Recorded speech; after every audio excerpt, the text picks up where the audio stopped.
Do do do do. And I wonder who would be here right away. I'm going to stop here for a little bit and not tell a story because I don't know who's here and I'd like to see some people.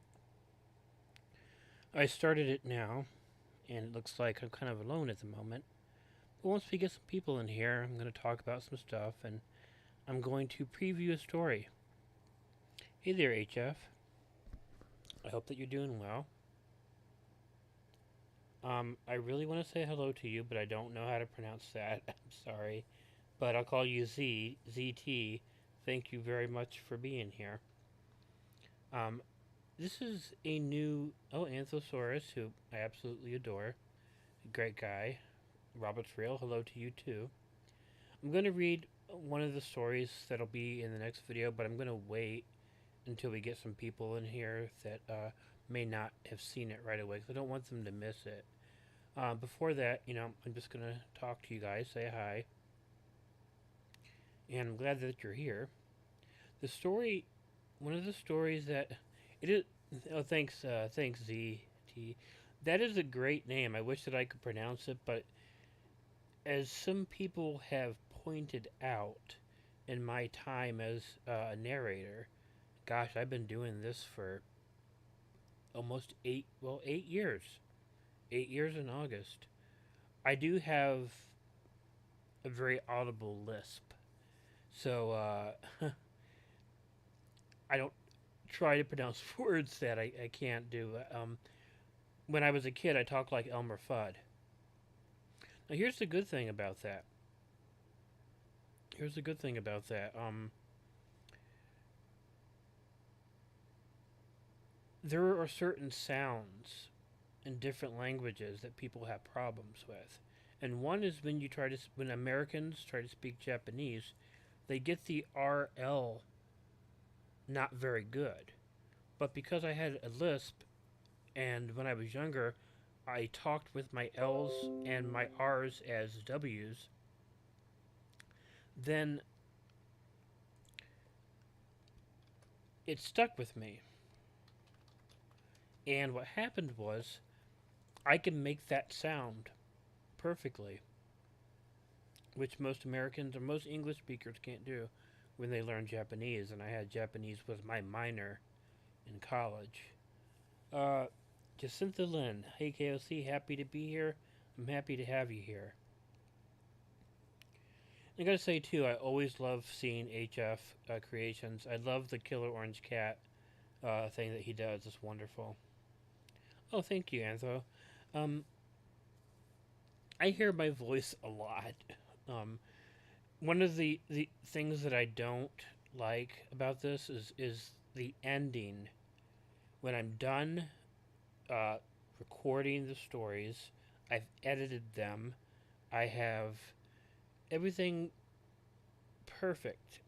And what I have to do after that is listen to the whole video. And imagine that. Uh, Record something of you talking for about 20 minutes and then listen to it. It gets me every time. I kind of wish I had an editor to do that for me. But I just completely lost my train of thought. This I'm gonna say some more hellos. Jonathan, Jonathan Jimmy Shearman. I love that. Cats are my favorite animal. They used to not really be mine. I was a ferret person, and I mean, I love ferrets, but the biggest problem with ferrets is they don't live very long. So when you get a ferret, you might expect it to live somewhere between 3 and 6 years. If you can get one that lasts a little bit longer, you're wonderful. But it's really hurtful when you go through so many ferrets. Um, but I love ferrets, but they are kind of hard to take care of.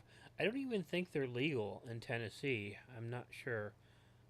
I did have a ferret for a while here. Her name was Sakura, and she was a really good ferret. Unfortunately, she died. She died in my lap. It was the first time in my life I ever saw an animal die, and it was so disturbing. And when it happened, Ichigo, our killer orange cat, uh, got up in my lap and and cuddled with me and stuff, and that's why he got the channel named after him because he was such a good cat during that. Uh, just that one of my friends had quite a lisp and a huge stutter, so I understand. I used to have a stutter too, but when I started doing this, people told me because of my lisp that no one would want to watch or listen to my videos. I'm glad that that person was wrong. So it's been wonderful 8 years, and it's going to be a wonderful as many years as I can keep doing this. And I am sorry that it took me so long to get to this. Uh, my friend, just Kevin. Uh, hey Jake, long time no hear from. Missing you guys a lot. Kevin, there is a really, really good guy. He used to send me bags of Hershey's miniatures all the time, and I always appreciate that because I love Hershey's miniatures, especially the Mr. Good bars, and I like the dark chocolate ones too. I'm not the biggest fan of the crackles, but what I do every Halloween is I get a big bowl of Hershey's miniatures and maybe some brandy sometimes, maybe. And I just watch horror movies all day and eat Hershey's miniatures. Eventually, I'll have popcorn and stuff, and it's my huge cheat day of the year. And I miss you too, Kevin. I, I still I have the Ichigo. You gave me the Ichigo toy, and it sits right here on my computer desk, and it's been there ever since you gave it to me. I really appreciated that. Well, I am. You're right, Justin. The way that I was scared to say your name, I thought, "Oh my God, there's a lisp. There's a lisp coming up there." It's like that's gonna be hard, but I got it. So, um, and I'm glad you love my channel. I'm glad. You know, I'm gonna say something here. Oh, love back to you, Lena. I don't know if many of you follow me on Twitter, but I've had some problems with it. Um, when you guys know, I take certain medications because I have epilepsy and I have obsessive compulsive disorder, and sometimes the medication kind of really messes with me. And I go on Twitter and I post really weird stuff that apparently has made people uncomfortable. I don't mean to do it. It's just when my medication is mixed up, it happens. I lost someone I thought was a good friend because of it. We don't talk anymore or have anything to do with each other. Phantom of Darkness, um, which is sad because we were pretty good friends, and I think my weirdness really pushed him away, and I kind of did that to Southern Cannibal too, who is a nice guy who talks to me all the time. But uh, yeah, medication, and I'm sure some of you on some can sometimes make you do some weird stuff. But I think I kind of alienated a lot of people on Twitter. I'm not going to cry about that.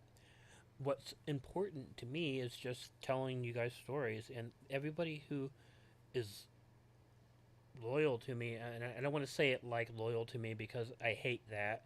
Hey, oh, it has some sort of command thing to it. I don't know. It's like I like to think that we're all like a family together, and I'm just the one who talks a lot. So I just wanted to kind of get that out because if you see me do some weird stuff, it's not anything ever to worry about if I post something strange. It's just because the medication, the epilepsy medication, is affecting me in a different way. It's gabapentin. I don't know if anybody of you take that, but I take it for my epilepsy, And I think I've mentioned this before. When I was younger, I used to see ghosts all the time. One time I saw a glowing skull floating in the middle of a park when I was a kid. I've seen people standing in doorways looking in. I saw this really uh, fat guy. His body was covered with boils and stuff, and he walked into my bedroom door and scared the holy living crap out of me. And I've always thought it was ghosts, but I have epilepsy, and what I have is partial seizures. I've had real full seizures too. Those are complete nightmares if any of you have experienced that. But I have partial seizures, which cause me to have hallucinations, both audio and visual. There'll be times if I forget to take my medicine that I'll start hearing a symphony, and it's a song that doesn't exist. I mean, I wish I could write music because I would love to take these songs I hear when I'm not on my medication and write them down because they're wonderful. And I hear heavy metal songs too. It's really strange. But see, that's just because of the medication. When I take my gabapentin like I'm supposed to, I don't have any. I don't see any ghosts. I don't hear things. Everything seems to be fine. So I just thought I'd share that with everybody because it's been a very kind of strange year for me, and the room is kind of packing up. So in a few minutes, I'll probably tell you guys the story. But I want to say a few things first. Christina, nice to hear from you. Welcome to the chat, Woofer. Just running through to say woof. Thank you, Woofer. Always great to see you. Hey, Drew. I was hoping you would show up before I read the story, so I'm going to tell you, um, just since I like Southern Cannibals channel also have OCD and a medium, can see and hear and sense things.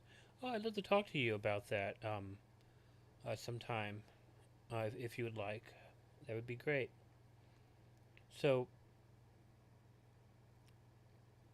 don't worry about it, Drew. I decided to just talk rather than tell the story right away because I wanted to get some people here. But I'll tell you about the story. The story that I am going to read to you is actually, I translated it. It was sent to me by a friend of my my sensei, who I learned Japanese from, and she teaches Japanese at Harper College in Palatine, I think it's Palatine, Illinois. That's where I got my community college, my associate of arts degree in psychology, and I started taking Japanese, and I'm pretty decent at it. In Tennessee, it's a little hard because I don't have anybody to talk to, so I haven't spoke a lot of Japanese lately, but I still read it. And this story was sent to me by a friend of my sensei, and it was in Japanese, so I had to spend most of the week translating it, and then I had to send it back to my sensei translated because she's like Jake, you better keep up with your Japanese. You're one of my best students. I'm gonna keep testing you. I haven't seen her in 10 years, but in the emails she always says that she's like, I gotta make sure that you're, and she says it in Japanese that you are keeping up with this. You work hard and you don't want to lose it. So I translated the story, sent it back to her, and if it was a class, she would have given me an A. So that's pretty cool.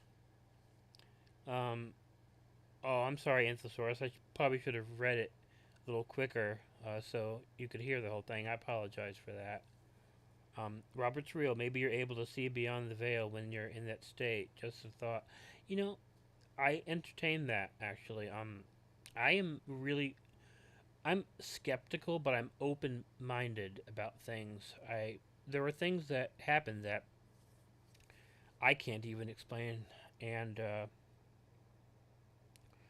James Randi, if he heard me about that, he passed away unfortunately, but I talked to him a few times before that, and the first time he kind of gave me a bit of a talking to because that I was talking about seeing the ghosts and stuff. But anyhow, just Kevin Jake will try and call you in the next few days. I love you too, man. Do you have my number still? MT, did you know Slumber Reed's had an ovary transplant and is having Swamp Deller's baby? Oh my God, no. I'll have to talk to Swampy about that. Wow. Um, Swampy is always cool. He always comes and he comes here. He's always been nice to me the entire time we've been in this. He's a great guy. I'm gonna go back a little bit before I read because answer something that I saw. Um, and yeah, Swampy, I'll have to talk to him and congratulate him because he really is a good guy. So I like him a whole lot. I should do a video with being scared. I have done videos with being scared. Um, uh, I consider him a friend. We don't talk as much as we used to, but um, what happened was I'll tell you this story real quick before I read the other story and say hi to my friend Patty and hi MT. Uh, when we were starting out, I was a bigger channel than Mortis Media and Being Scared. They both had about 50 subs at the time. I was around 10,000, and we did some collaborations together because I liked both of them, and I wanted to get them attention. Uh, and I hope I did. Those two got big because they are so talented. Mortis will always say to me that I'm only big because you helped me in the beginning. I don't believe that. Um, Even if he and I never met, he would still be one of the best narrators in the world. And same thing with Being Scared. But we did some Christmas videos together. For a few years, it was me, Mortis, and Being Scared. We'd do a Christmas collaboration every year, but uh, he, Being Scared, hasn't done it in the past couple of years. But that's understandable because he's such a big channel right now, and he's got so much success. Um, I don't know what it was. Watch Mojo or something listed him as the second best horror narrator on YouTube after Mr. Nightmare. So that was wonderful. Well, Roberta, I like to think that I'm humble and kind. I try my best. The I get so happy when I help somebody out in the beginning, and I just see them grow. It's like I'm so. Someone once asked me if I was jealous of Mortis because what has happened with him, but I said we do very different things. Uh, and he is, if you talk to him in person, he's one of the most wonderful people in the world. He is a good friend. And we chat a lot behind the scenes, and uh, he he would be successful if he never met me, but he always does a collaboration when I want to because he's my friend and we like to work together. I have to watch them tomorrow, but you're the number one narrator to me. You're the roots of the horror tree. Thank you, Anthosaurus. I appreciate that. Now, I'm going to try to do this story as best that I can without stopping, without saying anything to anybody. So, this will be the third story in my next video. And I don't know if you guys heard that, but I just got a message on my phone. Um, I will have to answer that in a minute because I want to read the story to you guys. Incognito, I have a scary thing that happened to me recently. If you would like me to, if you could write it down and send it to me, my email address is my email address. Sign in to chat. Okay. Okay. Obviously, for some reason, I can't write anything in the chat. My but you look in any of my videos, if you look in the description, I have my email address, foxbarking44 at gmail.com. Send your story there. I'd love to read it. Um, I rely on stories that have not been told. I don't do Reddit stories at all. I don't do Let's Not Meet. I have occasionally done a creepypasta just because those are fun to do for me. But most of my stories are just as original as I can get them. And the only person I let read my stories other than me is Blue Spooky. Um, because he's such a bigger channel than I am, and I think those stories deserve to be heard by more people. So, Kevin, Kevin, that was you. Okay, I thought it was my friend Daryl there for a second. That is my number. Don't worry about it. That's funny. It's just because the new phone and everything. But yeah, that's my number. That's a good laugh. I enjoyed that. I'm not great at telling stories, but my Starbucks lady killed her dad. I can forward to you the links. Well, if you send me the details or you write a little bit, I can write it for you, just using the facts. I do that a lot, actually. A lot of people say how a lot of my stories sound the same, but the thing is, I rewrite everything.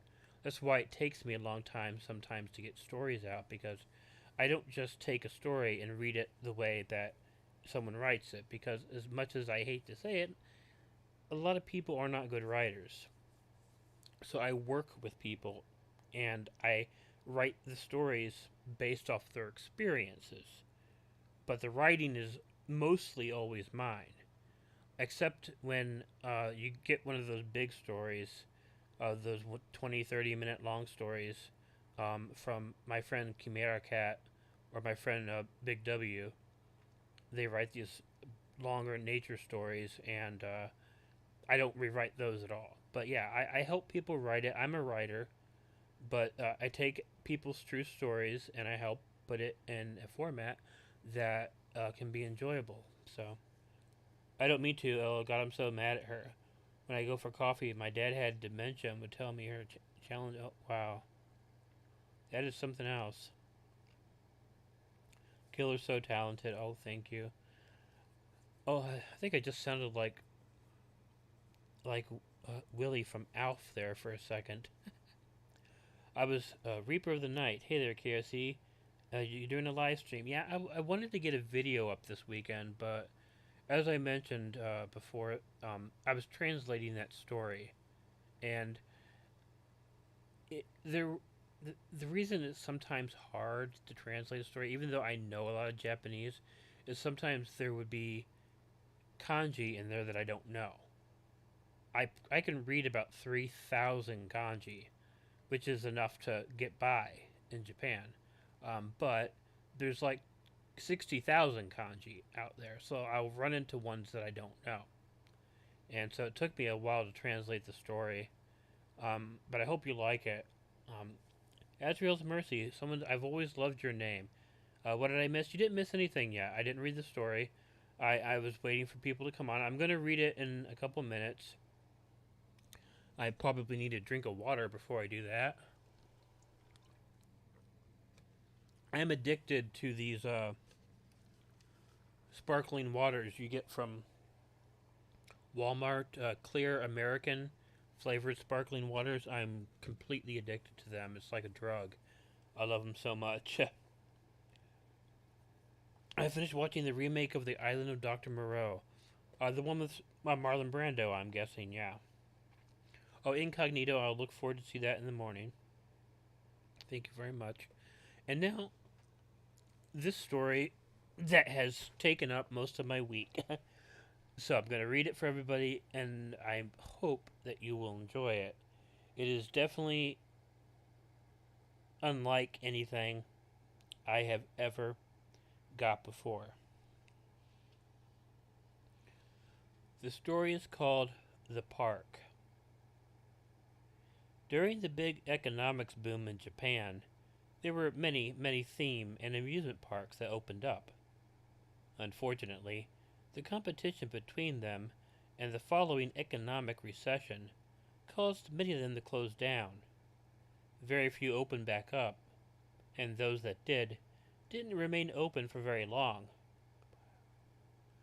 The really major parks, despite what many people might want you to think, like Takaganawa, Greenland, had been demolished by the time I went exploring.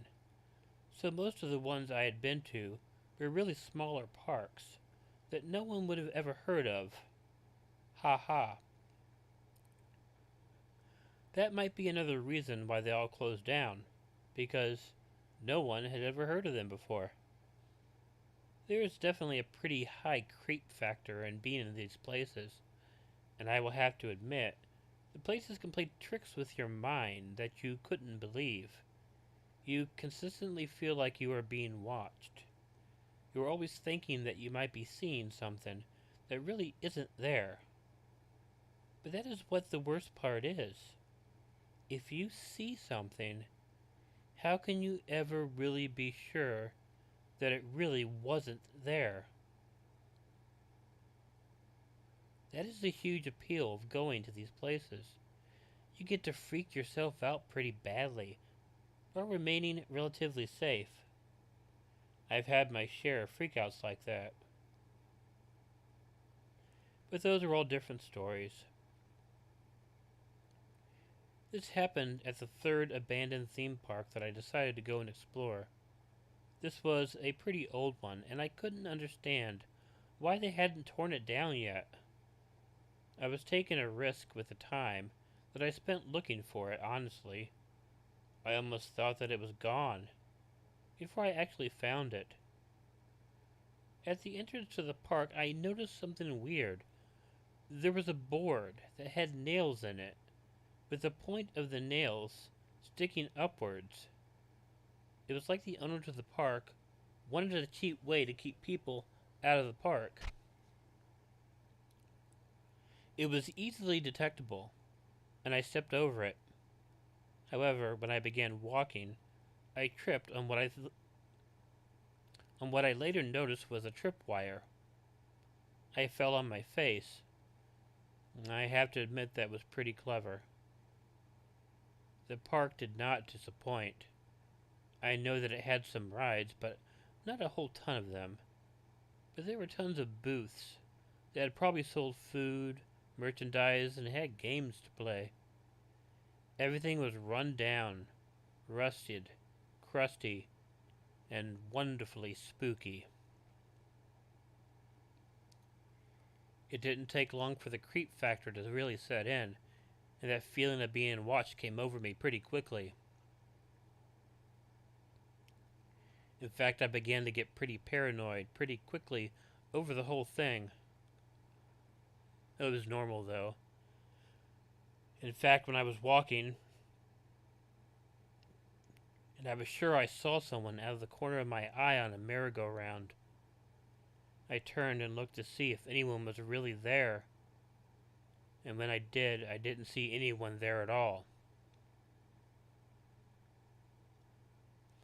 I didn't think much about it, other than how I felt in these situations. I was enjoying the creepy feeling as I was walking around. Since I had seen someone by the merry-go-round, I decided to go over to it and check it out. It was really run down, and the riding animals were decayed and ugly looking. But I also noticed something else that was really unusual. The riding animals had barbed wire wrapped around them. It was obvious wrapping, so no one would be stupid enough to get on that ride and hurt themselves. But it just seemed really weird to me that anyone would wrap them up like that. As I walked through the park, I noticed a lot of weird things like that. There were things wrapped up in barbed wire. I came across an area where there was another tripwire. Luckily, this time I was ready for it and I didn't trip. But all of this made me start to wonder if someone had been there before and had been setting up booby traps. There was, there was one roller coaster in the park, and it wasn't that huge of a coaster, There was still a train on the tracks, and it was trapped too, but it was a bit more subtle, with razor wires wrapped on the down drop harnesses. It was odd, and I couldn't figure it out. I heard some footsteps quickly running behind me. When I turned around, I could have sworn I saw someone dash behind one of the booths. I felt my anxiety go up when I saw that, wondering if my imagination was getting the better of me. I cautiously approached the booth, but I think I saw the person run behind. I was really nervous looking into it, expecting someone to show up and attack me. When I walked around to the back, I didn't see anyone there. I was really getting nervous. I mean, that was the whole point. I wanted to be freaked out, but when the freaking out actually happens, it gets a little weird. In the moment, you wonder what is going on. You wonder why. You put yourself in the position to be scared. And you don't want to be scared anymore.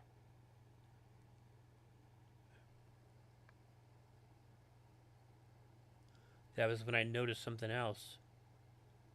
There was a cigarette on the ground, and it was still burning a little.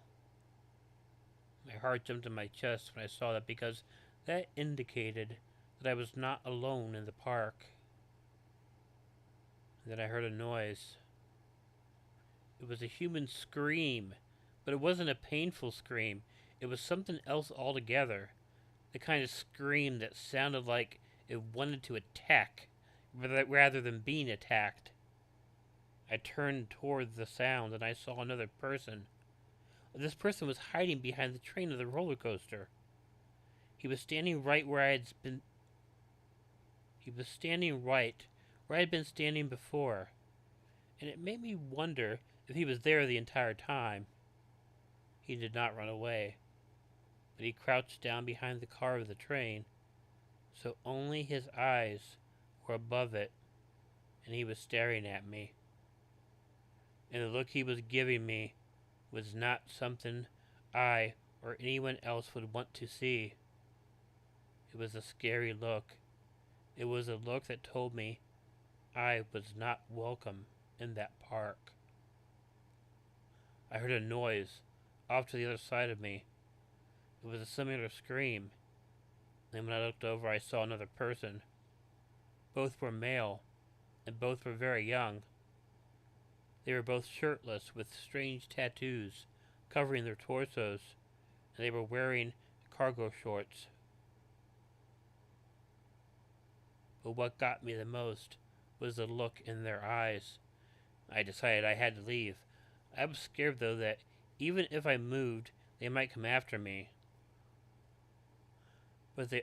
But all they were doing was looking at me, and my eyes met with theirs each time. I knew that they were not the only two people in the park. I started walking quickly toward the entrance. I kept looking back over my shoulder to see if the boys were still there. However, they had hid themselves again. One of them let out that horrible scream again. It cut into my soul and terrified me. Like an idiot, I forgot about the tripwire at the entrance and I tripped on it. As I was falling, I put my hands out to break my fall, and my left hand landed on the board with the nails, puncturing the palm of my hand. It was deep, but fortunately I was able to pull it out, and it hurt really bad. I got out of that park and got as far away as I could from it. I don't know what was going on there. It makes sense that people might try to live in these old places, but the way they were acting was just too weird, and I felt like I was in danger the whole time. I never went back, and I don't tell this story to many people. But Killer Orange Cat, I thought it would work well for you, so you have my permission to read it. I hope you guys like that. I will tell you something. When horror narration started, it I wasn't really aware of it at first. What happened was I was trying to find a video that I had watched years before about some supernatural things that happened. Instead, I found a top 25 list of creepiest places on Earth. Okinawa, Greenland was one of them. It was, I don't know if you're familiar with it, but you could look it up on YouTube. It was a park that opened and closed, opened and closed. It's gone now. People were always like, "Oh, it's not gone. It's just hard to find." No, it's hard to find because it's gone. They demolished it. But it was really creepy, and that's what got me started in this. I was like, "That's so strange." So it means a lot to me that I have a story about about amusement park, because that's what got me started in this, and it kind of seems like there's a full circle here, and I kind of like that. Let me see, Adara. Hope you have a good night. Sorry it's so late. I couldn't say that during the reading. Pamela, happy to make it to this live on time. Hope you enjoyed what you heard of the story. Nightcat K, great story. I've seen YouTube videos of creepy abandoned Japanese amusement parks, and could imagine that happening quite vividly. Yeah, it's interesting, isn't it? Um, when I lived in Illinois, and God, I wish I was back at home. But I've been in Tennessee for 10 years, and Tennessee is fine. It's just, I spent most of my life in the Chicago suburbs, and all my friends were there, and haven't really made friends here. Uh, there's not a lot of places to go to that I want to go to, and like fancy eating in this town is Steak and Shake, and I'm not kidding. Um, there's really no really fancy or nice restaurants, which I like to go to sometimes. Um, Hellbound is scary. I finally made it to a stream. I hope you heard some of the story, or I don't know how much, but uh, yeah, there was a park there called Santa's Village, and I remember when I was a kid. It's really a blurry memory because it was so long ago, but I remember going to Santa's Village. They always had commercials for it. It was a nice little, tiny little amusement park, and it had closed down for a while. And I would always drive by it on the way to work. Drive by it on the way to work. That's something I haven't done in a long time either. Um, but it was the creepiest looking thing. It wasn't creepy when we went there when it was open, but for some reason, when an amusement park gets abandoned, it becomes super creepy. And I don't know why, but I tell you that Santa's Village was creepy as hell when it was closed down. And uh, my friend, my friend Matt wanted to break into it and explore it, but I didn't want to go to jail. So uh, it's right in the middle of the town of Palatine, where everybody can see it on a busy road. So um, I wasn't willing to go to jail. Now, if like this guy in the story goes to an amusement park that's like in the middle of nowhere, because these did exist. Oh no! If any of you guys have watched Spirited Away, um, but they had mentioned that in there too, because they thought that where they went was an abandoned theme park. but you can't find them in the middle of nowhere in Japan because there were so many of them. Will I ever go back to Chicago? I hope so. The last time I was in Chicago was 2018. When I came to Tennessee, I didn't intend on staying here for more than a year, and that was in 2013. So I've been here for 10 years now. That's actually the longest I lived in one house too. But yeah, Santa's Village looks like a freak show now. It does. If you're looking up pictures of it, it's a freaky looking thing. I don't. I haven't looked at it lately. I don't know if it's still closed down. If they try to renovate it, I don't really know. But like I said, it does look like a freak show. So if you look it up online and look up pictures of it, it's pretty creepy. And I would have loved to go in there, but I the Palatine police officers aren't the nicest police officers in the world, and I didn't want to cross them anything. And I would love to go back to Chicago. Some people think I'm crazy for it, but it's not what people seem to try to make it out to be. There's crime, but there's crime in concentrated areas. The areas that I go to is not dangerous. So, um, but no, Santa's Village in Illinois. I, the thing is I think it was actually in Palatine, but they would always say it was a different town, but I don't remember what it was. I can see the commercials in my head, but I was like, 9 years old. So, but oh, Amy, was it the Santa's Village in Illinois? 'Cause that would be so interesting. I love when these little coincidences come up. It's really great. But yeah, it's Anthosaurus. I'm surprised I haven't fallen asleep. But before I do, have you ever thought about making videos about other things like horror games? The Spirited Away is amazing. Okay,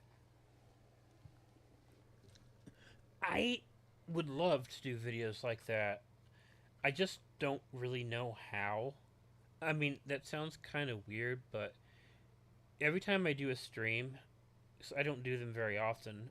I really should. I would like to do them regularly.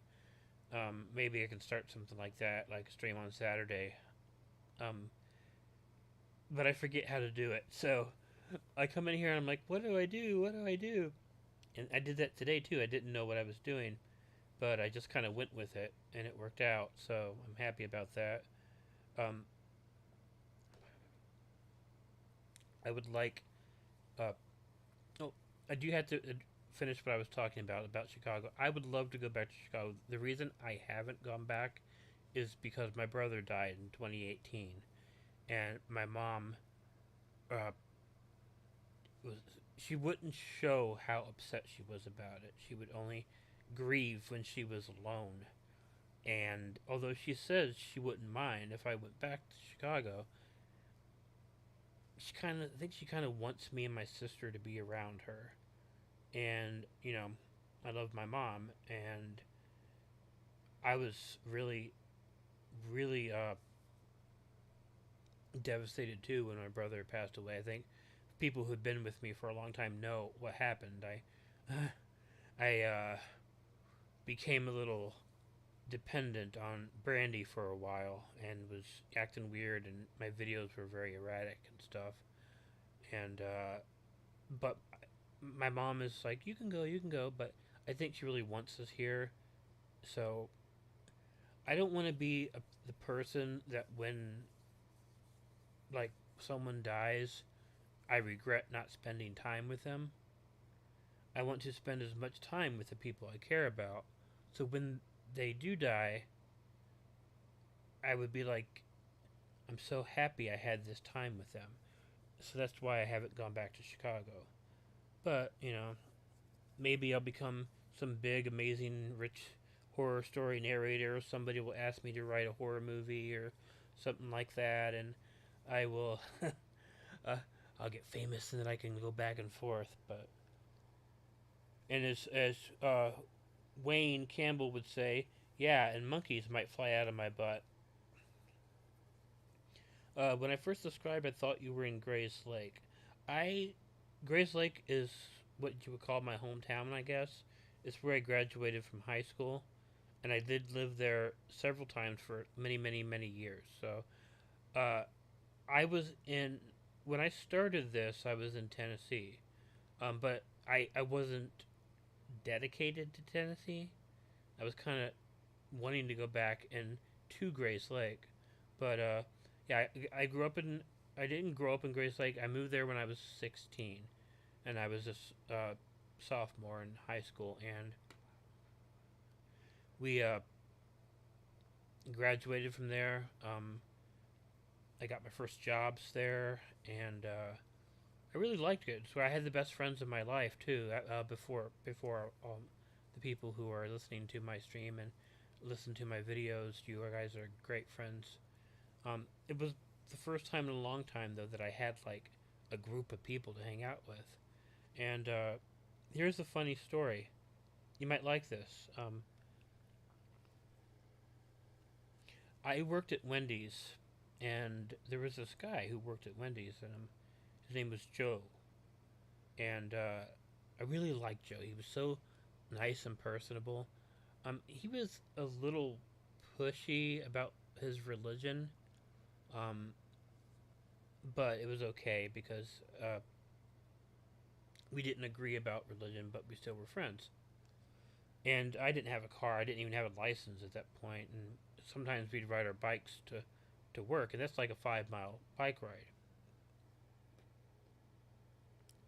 Now, Joe would sometimes give us a ride home. He had a nice Chevelle that he was obsessed with, and went over to his house. His dad was a carpenter. Big, big Christian family. I mean, it's like their life.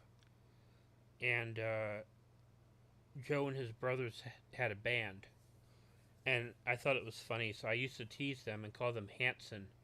You know, Hanson, three brothers and stuff in the band. So they had the brothers in the band. I say, hey, look, it's Hanson, and he was a really good friend. We played basketball together. We did a lot of stuff. He was a really nice guy. And then a lot of things changed. I had 1998 was a really bad year for me, where lots of happened. I got separated from people, so I didn't see Joe for many many years. Then I'm sitting there in a car with my friend Matt. This is like 2003, and I hear a song on the radio, and they said this song is by Chevelle, and I'm like, huh, that's funny. That band has the same name as the band of my friends that lived in Grace Lake. And my friend Matt looks at me, and he's like, "That is the band from Grace Lake." And I'm like, "You're kidding me." He's like, "No, they're pretty popular." And I'm like, "Holy crap!" And they did. They had some. I think they had an album that went platinum, and and I was like, "What the hell?" It's like because I never liked their music. But they I never thought they had it in them to be as successful as they got. And then they fired Joe from the band. It was a big thing. I knew a lot about it because I this was so funny. I went to my psychiatrist office, and I was sitting there's this guy sitting there, nice looking guy, had a mohawk. Um, Not a full mohawk because it was like she still had hair on the sides, but it was short. He had the mohawk, and they're talking. I mean, just like, this guy looks so familiar, but I couldn't put my finger on it. And I'm sitting there, and I go up to the thing, and he's like, "Wait a minute." He's like, "Is your name Jake?" I'm like, "Yeah." He's like, "Did you used to work at Wendy's in Gurnee, Illinois?" I said, "Yeah." He's like, "Hey, it's so great to see you. I'm Joe." And I'm like sitting here, like, who the hell's Joe? And I'm like, but I'm like, oh, okay, yeah. I'm pretending I know him. It's Joe Loeffler from Chevelle, and I sitting there, and I'm just trying to figure out who this guy is. So I'm going through my mind and Wendy's and stuff, and it took a while. I'm like, what got me, what he said, he's like, so have you converted to Christianity? I'm like, it's Joe, it's Joe. So yeah, we had a good talk. We I really should not say this, but we have a lot in common because we have very similar obsessive compulsive disorder, and he when you said Chevelle, that's what I was wondering. Yeah, yeah. I'm not name dropping, so please don't think that. It was just a very interesting thing, and I'm very. It's like what happened with Being Scared and Mortis Media. They are so successful now, and I love it, and I'm so happy for them. And I'm not sitting there being like, I know Chevelle, because I haven't talked to Joe in years. But, and I wouldn't say, hey, we're friends, we're acquaintances. Um, but, yeah, he just was a really nice guy, and he got fired from the band, and we talked about our OCD. Um, like, he would buy these really expensive cars, beautiful cars, but he would never drive them. He bought a beater car, and he had a beautiful home, but sometimes he wouldn't even go in the house because he didn't want to mess anything up. And OCD can do weird stuff like that, but the point is, they were successful, and I'm happy for them. I'm not happy for them after they fired Joe, though, because Joe was my friend, and you fired your brother. I just can't see that, and it created so much animosity, which I got to see some of that, and it's after my brother passed away. Brothers should not do that to each other because you're not going to be around forever. Tree loving cat lover, happy to finally to be able to be here, lying on my bed watching a kitten run up and down the cat tower. All is well. I am in a very good mood tonight. I feel great. I think I'm a little wonky. My epilepsy medication, the gabapentin, sometimes makes me a little wonky. So, but yeah, everything is doing good, and I hope you guys really like this story. I'm talking my butt off because I do that when after I take my medication. So, if I would say hi to Joe for you just in the butt. Like I said, I have his email, and stuff, and he's friends on my he's friends with me on my regular Facebook, not the Killer Orange Cat one. If he knew I don't think he even knows I'm Killer Orange Cat or anything. He would not approve of it. He does not like horror, which is unfortunate because I love horror. I love horror movies, horror shows. I love listening to other narrators. Swamp Dweller, Southern Cannibal, Mortis, Being Scared. Uh, some of the older channels I don't really like that are popular, um, but as I think Unit said that Unit said that he was part of the first wave that ripped off Mr. Nightmare, and he said that I didn't. Uh, I didn't. I guess I ripped off Mr. Nightmare too, but I didn't do it directly. I ripped off King Spook because he was the one that, when I heard his voice, I was like, I want to do this too.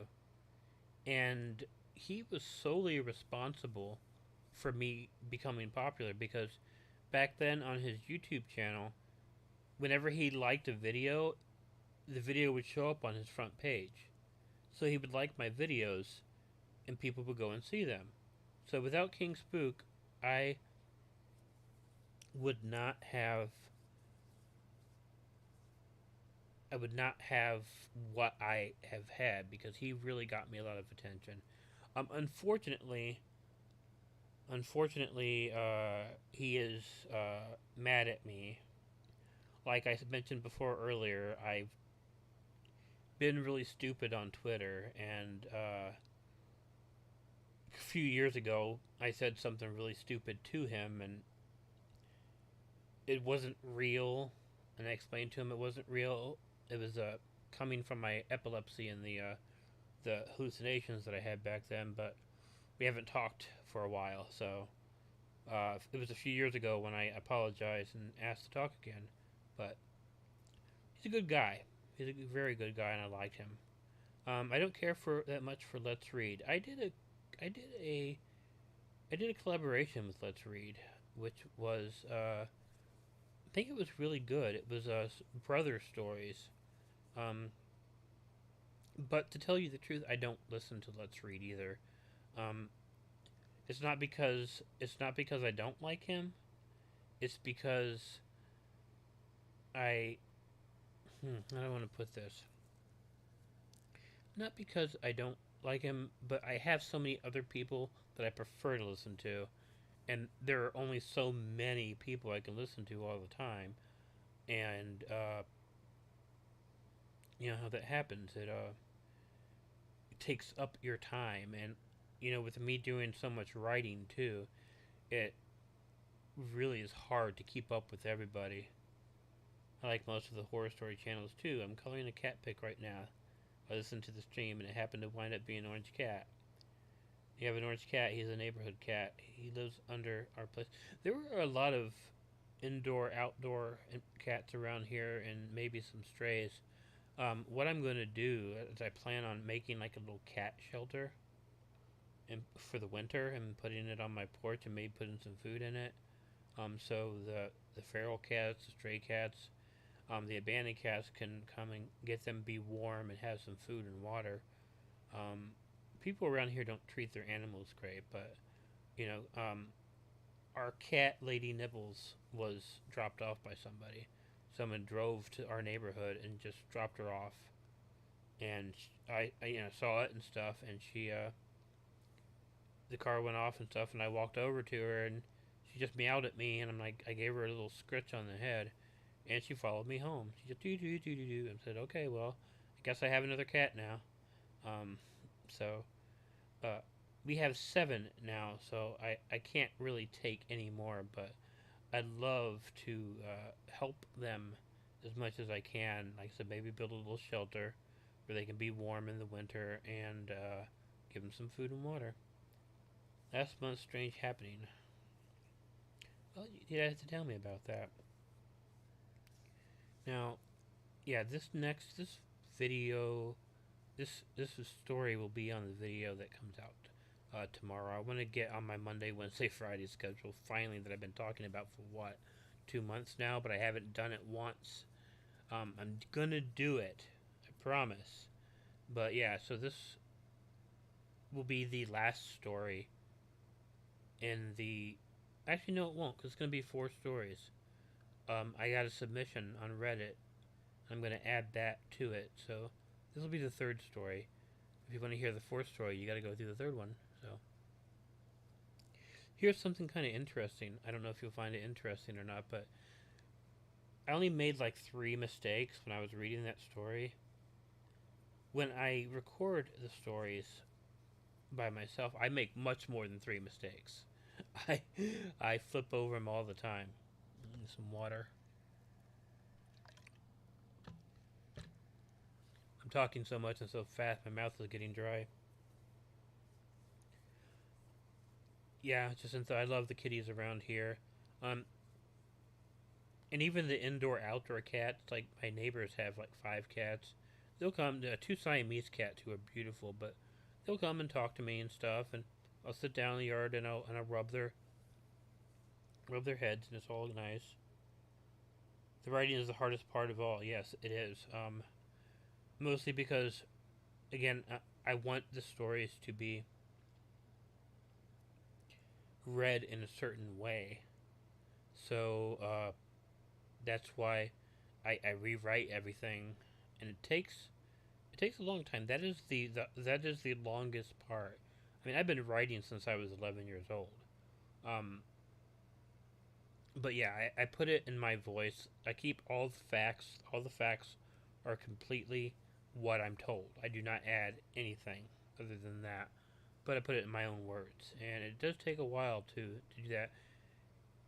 I would say to complete a normal video for me, it takes about 14 hours.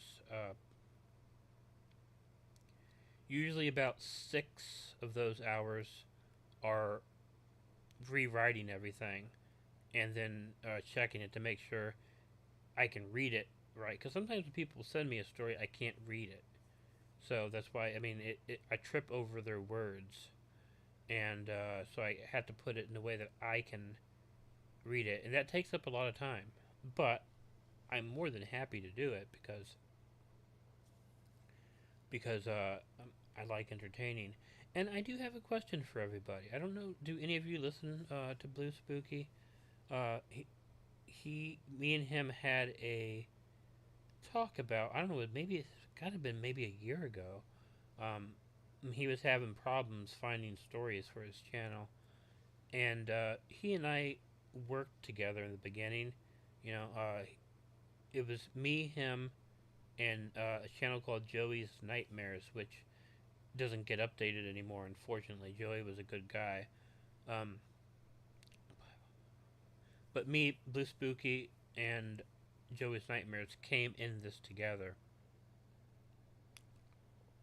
And I think I owe him a little bit because he helped me a lot. Well, I might have helped him out, I don't know. But he did a collaboration with me, which is one of my most popular videos. It's over 100,000 views. Uh, and that helped me a whole lot. So I said, you can read some of my stories as long as you read them after I read them first.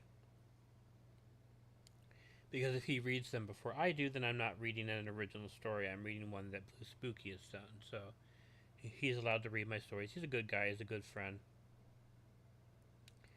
And I think that helps people hear the stories. And that's pretty awesome because I think everybody's story deserves to be told.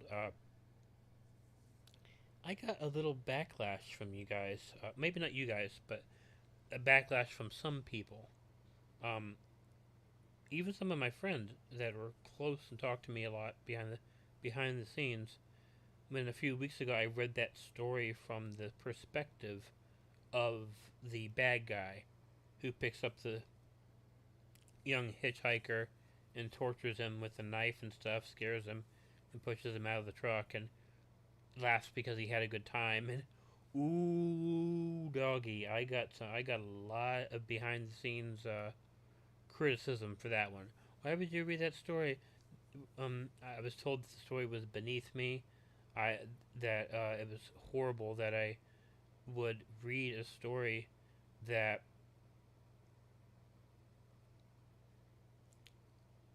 came from a bad person. And Blue Spooky didn't want to read that one. He said it seemed more like a creepy pasta, but it's a story that somebody sent me. I don't know if it's true or not. He deleted the email address that he sent it to. I don't know who the hell the guy is, but he sent me the story, and I'm like, I can read this. Hey Scully, how you doing? I'm always happy to see you. You going to bed, Christina? I'm not gonna. I probably could do this more for maybe another half hour before, I kind of retire because I like talking to you guys. I don't know if I'm subscribed to Blue Spooky's channel. I listen to Let's Read, Ripsy Being Scared, Mr. Nightmare, Southern Cannibal. Yeah, all.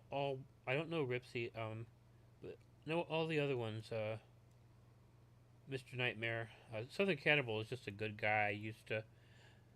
I do this thing where I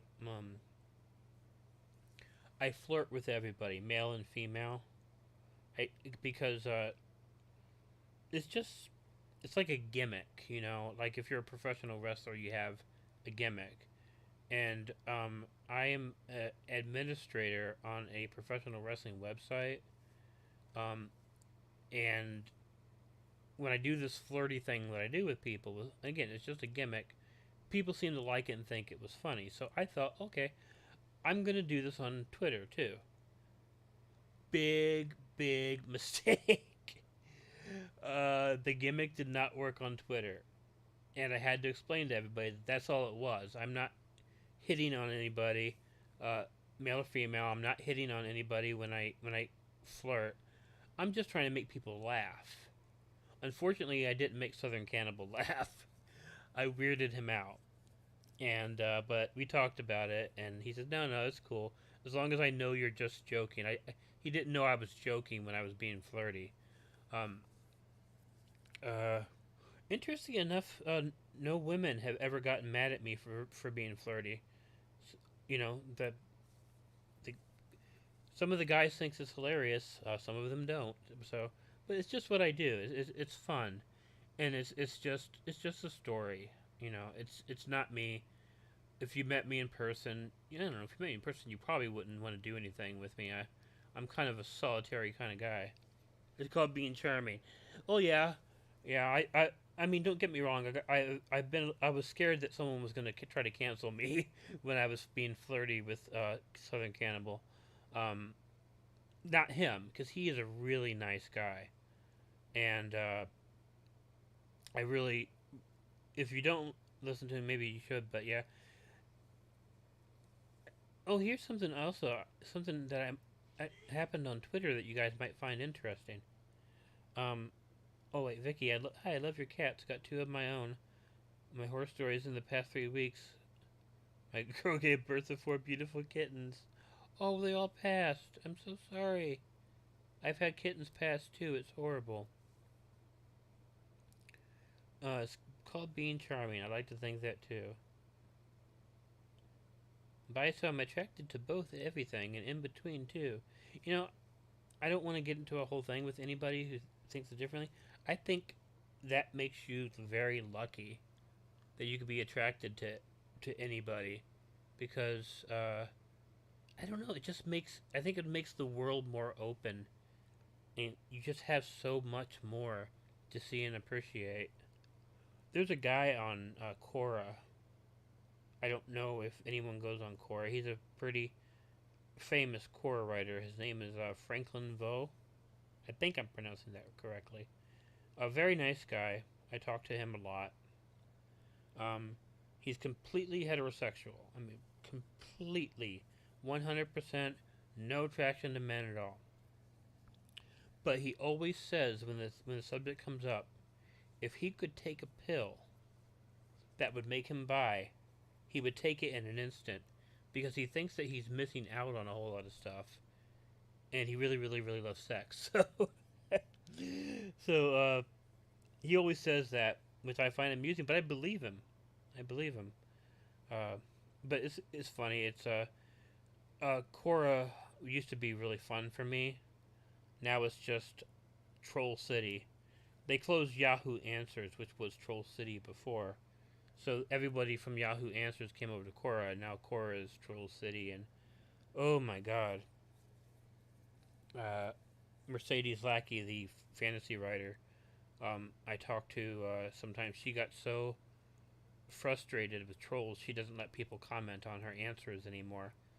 And which is bad because she was saying she was spending 5 to 6 hours a day deleting troll stuff from there, which is unfortunate. And I was gonna tell you guys something, and my mind just went woo.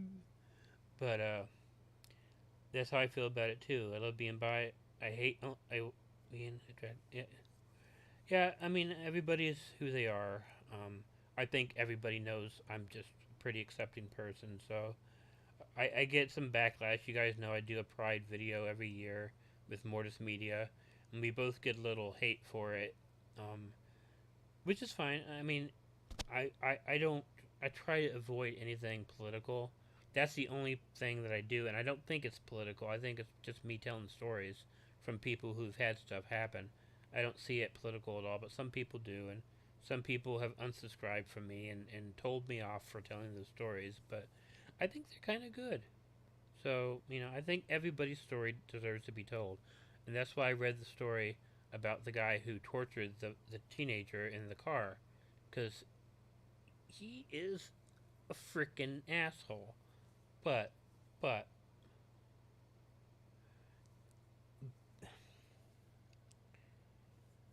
the story was there and I thought it needed to be told, so I told it. And that's what I do. There's not one single story that anyone has sent me that I have not read. Thank you so much for the Pride video, and I actually really, yeah. Mortis, good friend, wonderful guy. Every year around April, we say, "Hey, we want to do a Pride video in June," and so we search for the stories and do them. But yeah, it's the only. I think it comes across as political, and if it does, I apologize. At this point in my life, I really hate politics, and what I is bad about it is if I said something about it, no matter what I said, there would be a portion of people who would be like, "Oh, shit, I don't want anything to do with you anymore," and I'm not gonna tell you what side, you know. So I don't want to do that. I just want to tell scary stories and be nice to people and talk to people like we're doing right now. I love what we're doing. I don't want to get into any of that crap. So uh, nothing, nobody. Hey, what's up? Hey, how are you doing? Are you who I think you are?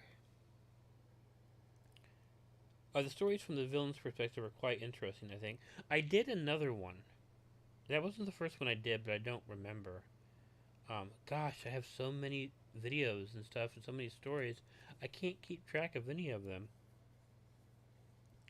And I'd like to read something else before I go. Um, Maybe I can read an old story from the Killer Orange Cat Reddit. Uh, Gosh, there's a lot of stuff there.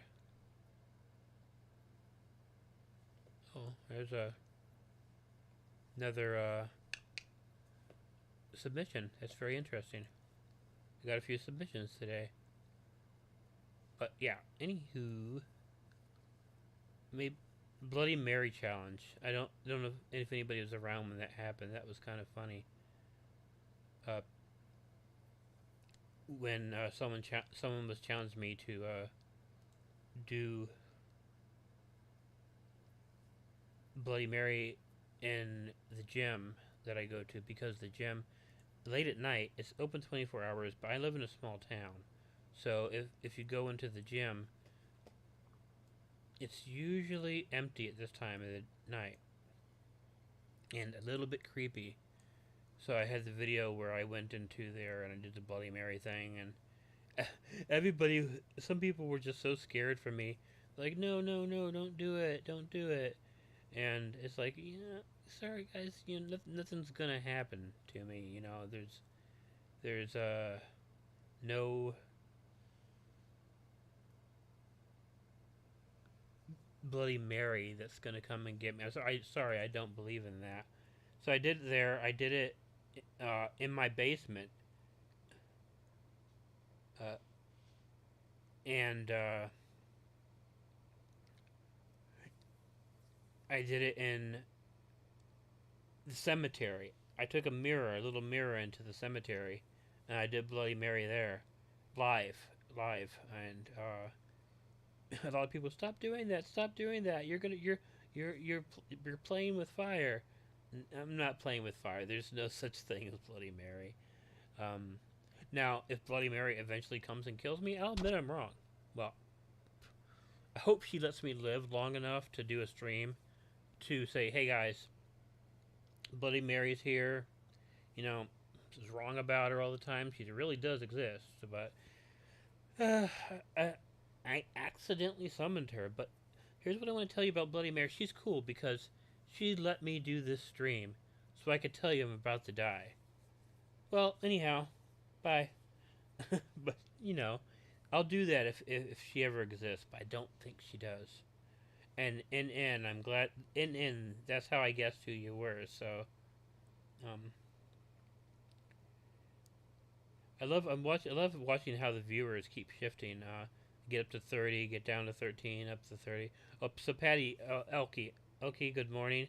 I made it, but I'll rewatch it as always. Yeah. I hope you do. I think I read that story pretty good. I'm gonna. That's not the one I'm gonna use for the video. I'm gonna record it in a different way. But that's what I'm going to do. So you'll know that when it happens. It'll be out tomorrow. Um, this stream was my apology for not getting the schedule done. I know you guys don't seem to care about that, but I do. So, oh no, I'm superstitious and I'm scared of Bloody Mary. Well, don't do it then. Oh, I have a story for you guys.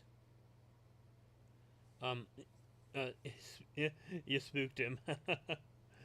I do have a story for you guys. When I was very young,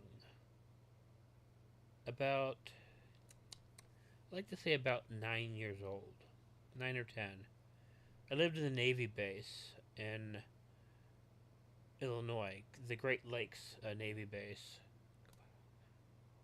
Although I've always thought it was weird that there was a Navy base in Illinois, but that's beside the point, I guess. We lived in Navy housing. My best friend was a guy named Harold. He was a rotund Filipino kid, and what was really interesting is that my dad was super duper racist, but on the bases, my friends were always the black kids and the Filipino kids. I didn't really have white friends, and he would always get so bad at me. But it's like, I'm not like you. Um, but Harold was his name, and he had a younger brother who was maybe seven, 8 at the time. No, it couldn't have been that. It had to be closer to 10. Maybe I think me and Harold were 10, and I think Dwayne was 9. And he, we dared him to do Bloody Mary, and he was scared. He didn't want to do it, but of course, he's 10-year-old boy, or 10-year-old, 9-year-old boy there with a few 10-year-olds and stuff, and he wanted to save face. So he goes upstairs of our house, goes into the bathroom, turns out the light. She stands in front of the mirror, and he goes, Bloody Mary, Bloody Mary, Bloody Mary. And then right then, my brother was hiding in the shower curtain. He jumps out and goes, Rah! Dwayne runs out the door, down the stairs, through the living room, out the front door, down the street to his house. That was one of the most asshole things we ever did. But it was so funny. He was so bad at us, though. But oh gosh, he eventually appreciated the joke. Because a lot of people, when you get a prank pulled on you, you after you get mad and you're normal again, you're kind of, oh yeah, that was good. You got me good, and it eventually became like that. But God, I don't think I've ever seen anybody that scared in my entire life. It's like, okay, you're going into the bathroom to do Bloody Mary. Don't you think you'd open the shower curtain first? Haven't you ever seen Psycho? But, uh, that was so mean. Uh, Sad thing is, I'd probably still do it to somebody. I am a really bad prankster. I wish there was some way I could do a prank on the channel, but I really don't know how. There was one time when I was working in a call center, and I decided to play a prank, and I there's this girl named Kelly, and I had a lot of people, a lot of the women in the uh, office message Kelly and tell her they were pregnant, and she's like, Jake, all these people are pregnant. We got like 6 or 7 pregnant ladies here, and she's just like, what is going on here? Is there something in the water? What is everybody getting pregnant for? And then she sent a message to one of our managers, and she said, this girl is pregnant, so we might have to remove her as the leader on this project that we're doing. And I'm like, oh crap. So I had to run over to the manager's cubicle, and I'm like, don't listen to Kelly, it's just a joke. And it was April Fool's Day, I mean, come on.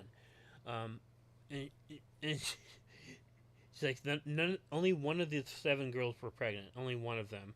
And it was her idea, actually, to go along with it with me. So she asked all the other girls to tell them that she was pregnant, and it almost backfired. If they would have taken her off that project, that would have been horrible.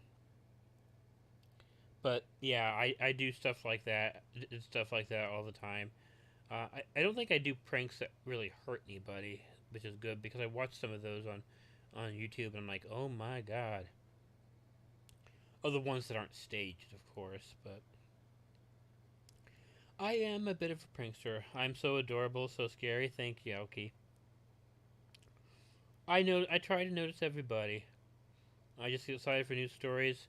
I'm going to try really hard to get everything situated the way that I want it this week. So just cross our fingers and toes and hope nothing weird happens. You know, because every week so far, there's been. I mean, my sister breaks her leg. I have to go spend the whole day at my mom's house on Labor Day. That kind of threw things off because I couldn't do any work then. The sickness, it, it was thing after thing just kept coming up. It's like, is anybody really gonna believe I've been having all these issues? And I have, but it's okay. It's okay because I think that what happens to us in life. We have times where we are going through a whole lot of bad stuff, and it kind of happens in succession, and you're just like, oh, when is this going to end? When is this going to end? But then you have the opposite too. You have a long period of time where only good things happen. So I try to look at it like that. Now, it's the chanting do a draw. I have no idea what you mean. Sorry.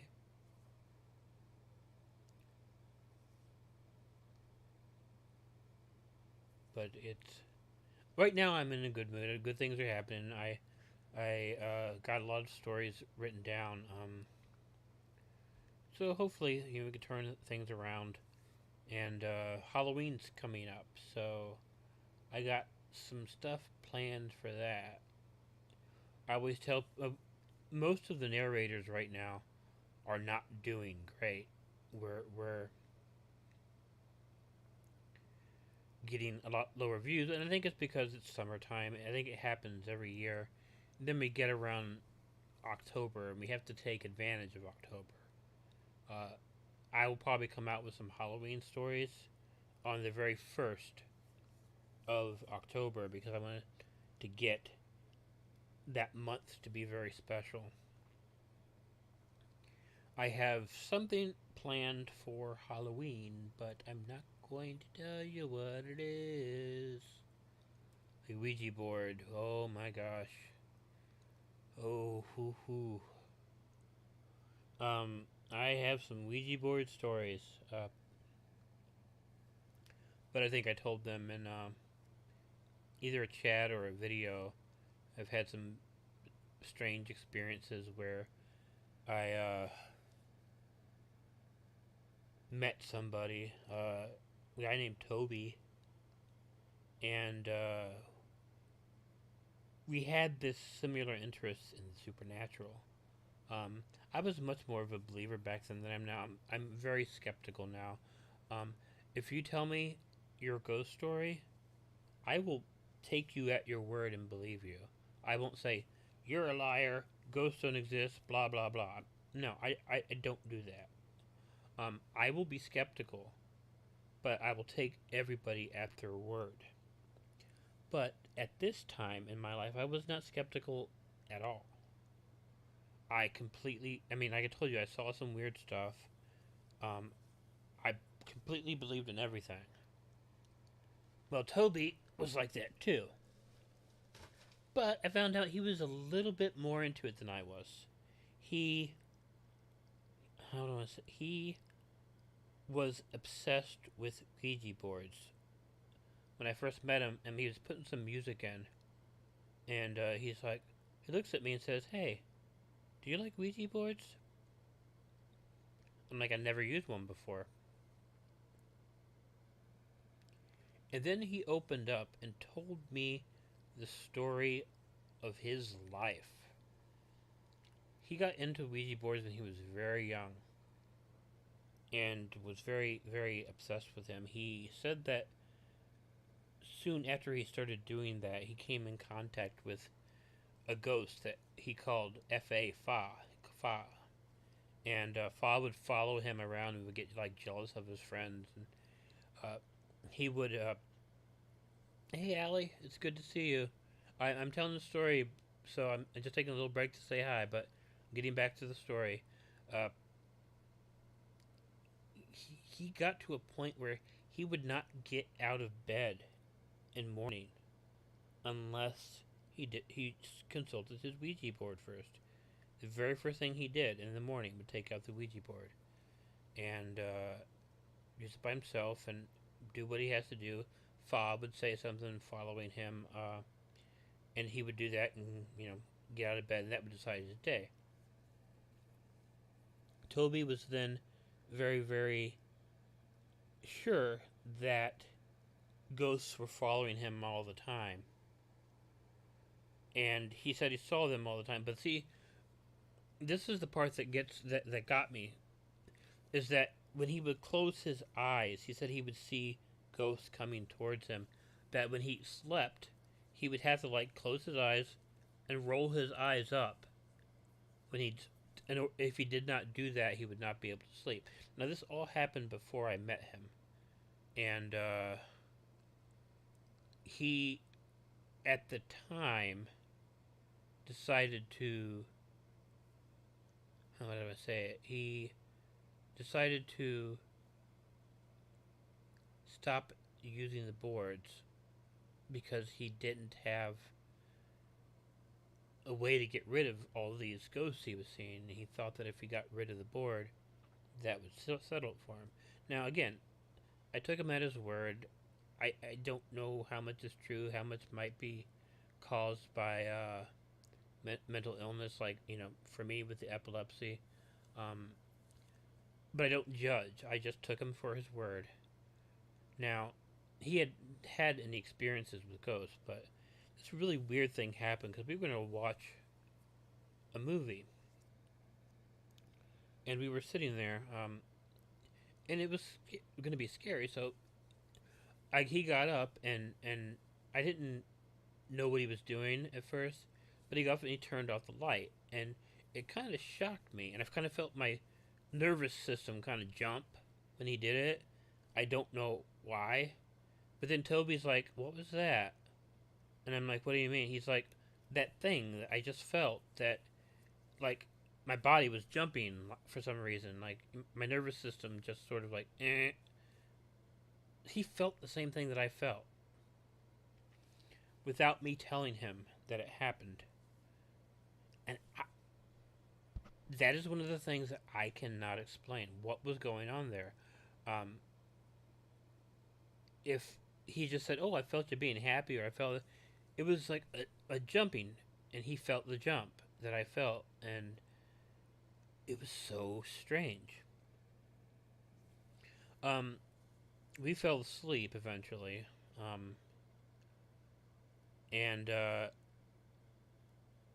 started smelling cotton candy and stuff, and it would I'd wake up and he'd still be asleep, and I would open up my eyes and looking around and stuff, and uh,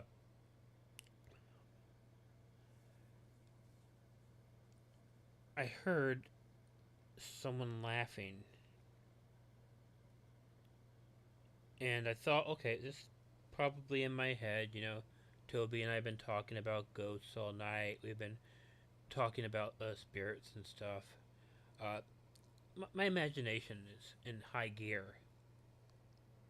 And Toby woke up a little bit and said, "What's so funny?" He heard the laugh too. And I just said nothing. I said, "No, no, no. It was just me," or something like that. Let's let him go back to sleep. We both fell asleep while we were watching movies and stuff, as some people do. Well, I thought we were going to be really good friends, but after that day, he didn't want me around anymore. Not that he had any problem with me as a person, but he claimed that because of that jumping feeling, that we both felt, that there was some sort of spiritual sensitivity. And what happened was he thought that me being around him would bring all his ghosts back. So, I mean, unless it's like the worst excuse in the world to not see somebody, to not be somebody's friend, maybe it is the worst excuse in the world, but I believed him. And that's what he felt, so I never saw him again after that. Because he didn't want, he thought me being around would bring all of his ghosts back. So, it was a long time ago, but it was nice. He was a nice friend. But I'd be interested in doing some scary nightmare stories. I would love to. I would absolutely love to. If anybody has any scary nightmares they want to send me. Again, my email is in the description of most. It's not in the description of this video, but if you look in any of my other videos, the email's there. If you have stories about your nightmares, send them to me. I will love to read them. That's a category that I think can be so great because nightmares are so vivid. They're so different, and it's different about what might scare you in a nightmare. Um, I have tornado nightmares all the time. I mean, all the time. And it's usually always the same thing that works. It's always a different setting. But what happens is I'll see the tornado. And when I see the tornado, I'll remember that I have dreams about the tornado. I'll be, oh my god, oh my god. I always dream about the tornadoes, but this one's real. This one's real. I gotta run away from it. And it's hard to run away from it. Like I can't control my legs or something. But I try my best to get away from the tornado and get into a house, and the house always gets destroyed. I wake up. I had a dream like this about 3 or 4 days ago. But it's a recurring dream, but it's like a different setting each time. And I don't know if it necessarily scares me anymore. My nightmares are not things that most people would want to know. um, my mom told me once to never try LSD because she's like, with the way that your mind is and the crap that you come up with, you'll probably hallucinate something that'll scare you to death. But she might be right. So Halloween, my mom's birthday, had fun times. Oh, being born on Halloween is cool. Halloween is my day. I just absolutely love everything about it. The sad thing is we don't get trick or treaters in our neighborhood because they do a controlled trick or treating thing, like in a big parking lot. It's like, no, that's not trick or treating. You go to people's houses. Um, you go to people's houses and you get the candy, but they don't do that anymore. Um, that was one of my favorite things to do as a kid. Of course, you got the candy, but you got to dress up and walk around and just be immersed in safe horror. So, um, it's sad that trick or treating has kind of gone away because it was such a wonderful thing. And we've been here for 10 years. This is a neighborhood, there's lots of people here. We've never had one trick or treater on Halloween at all. Nightmares are my specialty. I'd love to read them. If you have some that you might want to send me, send them. I'll read them. I'm trying to think of other nightmares that I might have that. Well, there's this one I remember. I was in a elevated train station, and there were all these different really tracks winding around, like something you would never ever see. But we're waiting for an L train, in Chicago, and I noticed that there's somebody standing in the middle of all of these tracks. Well, what happens is he's trying to avoid the train, but he can't avoid the train, and the train hits him. And when it hits him, I literally feel all of his blood splashing at me like you would see in a horror film. and that woke me up right away. And I was like, "Oh my god!" What you know, it was terrifying. Now, nobody had nightmares like my brother, though. He didn't only have nightmares; he had hallucinations too. Uh, my brother was huge. If anybody remembers me showing stuff about him, uh, big guy. But I mean, when he passed away, he was about the size of Brock Lesnar. He was huge, man, and people he's big as a kid too. Toughest. He's the toughest SOB I've ever met in my life too. Um, and very very hyper masculine. Um, this is the way my brother is. We were at a store, and some guy looked at him, and then the guy looked at him again. Then the guy got in the car. He drove over to the gas station. My brother got into his car, drove over to the gas station, and confronted. Why are you looking at? Why were you looking at me? He almost got into a fight with this guy because the guy was looking at him, and he would have killed him. I mean, my brother once got stabbed 17 times by some guys that his wife actually hired to kill him. um, he put them all in the hospital. They said toughest SOB I've ever met. Um, but I was 12 years old, so he was 14. This was Navy housing after my parents got divorced. He was probably a good 220 pounds at the time. And I'm sleeping, and he taps me. And it's like my brother. It's like, oh, what's going on? He's like, can I sleep in here? I said, I guess so. I mean, there's not a lot of room. He's like, oh, I'll sleep on the foot of your bed. So this huge, tough SOB curls up at the foot of my bed to go to sleep. Like, what the hell is going on? Well, he had a desk in his room set up against the wall. There was a chair, pushed into it. And he told me later that there was a witch that lived in the little, where you push the chair in, the hole in the desk, and she was behind the chair. And she would be like, David, go to sleep so I can come out of the desk. Go to sleep, David. Go to sleep. And it scared this huge, humongous, tough SOB enough to come into his little brother's room. And I mean little brother. I was tiny because he was terrified. And I think I narrated that once. He gave me permission to do that. But yeah, it was not only that. There was one time where he was sleeping and he woke. This is probably sleep paralysis, where he's sleeping and he woke up and he saw this woman.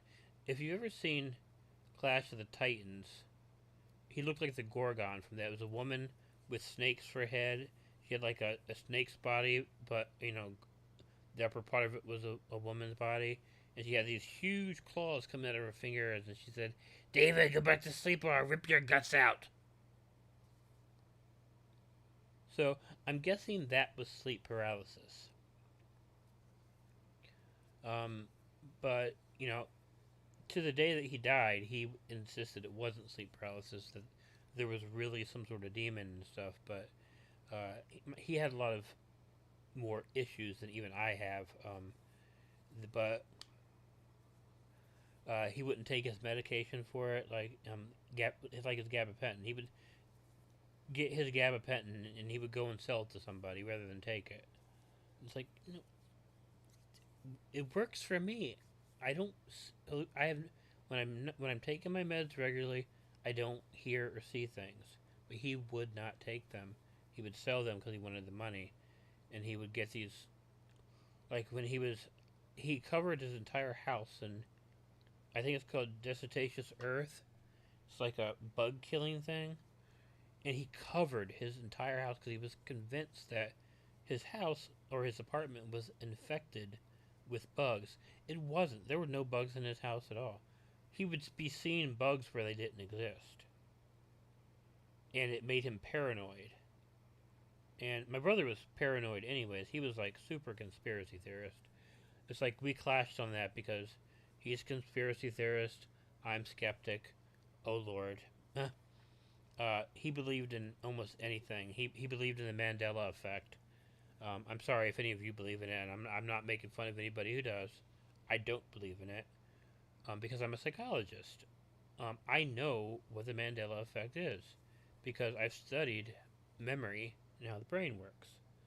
Um, but again, if you believe in it, I'm not gonna diss it. Go ahead and we're all allowed to believe in different things. It's not gonna hurt me in any way if you believe in the Mandela effect. So I just want to get that out there. But I do not believe in it. I don't even believe in the many worlds theory. I think we're, but I could be wrong. But anyhow, I don't want to get into physics. But uh, if I get into physics, I'll see my viewers go down to like 3. Um, but it's it's something else. He believed that the moon wasn't real. It was like a gong. He said that they sent a rocket to it and it banged like a gong. And I'm like, what the hell are you talking about? It's like, I would just sit there and I'd be like, what the hell is this guy talking about? But I loved him. He was my brother. And, he did anything for me. There was a time where I got a little bullied because I carry a messenger bag. And I get sort of, I've never gotten grief for it at all. A lot of guys carry it now. I think back in the day when a guy had a messenger bag, they'd make fun of him, but it doesn't really happen anymore. But what happened was,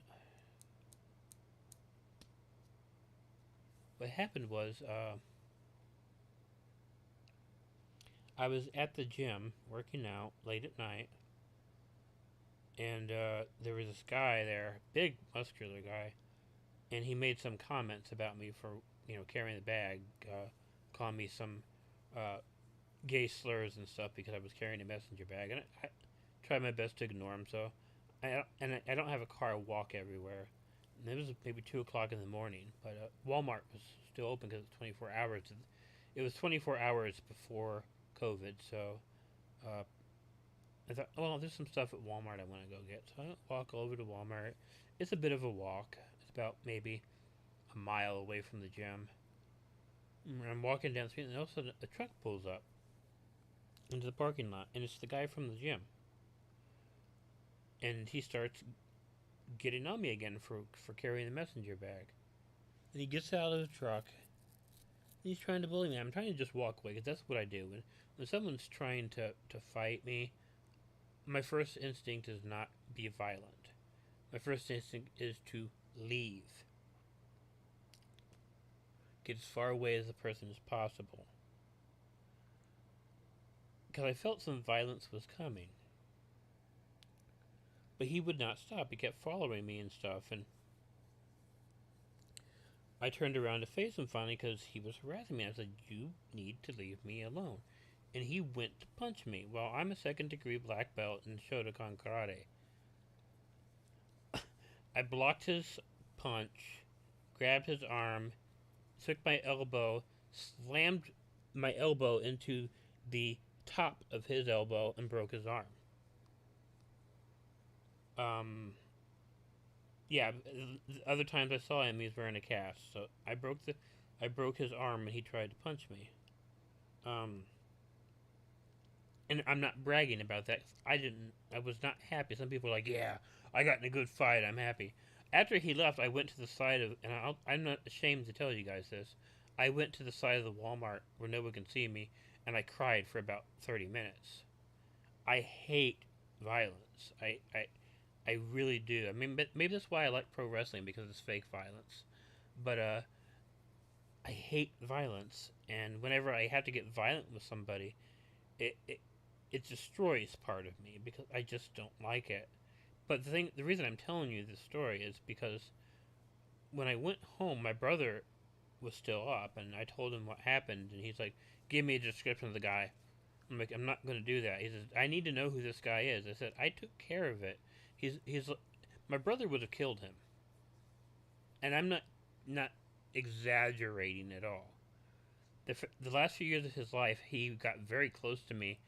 I don't. It was very weird. It had never happened before, but he started treating me wonderfully, like I was his best friend in the world, and that had never happened in our life.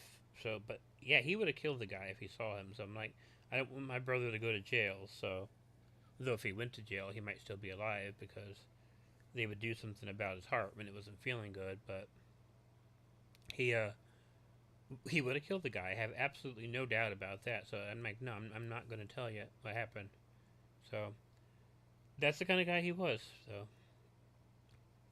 I mean, I told you guys the Bloody Mary story. That was kind of when we were younger and stuff. But hey, that's how it goes. All by myself. No religion. No church peoples. Me prayed. No fear with Jesus. With yeah, that's the story. I used to. Oh, the Earth stuff.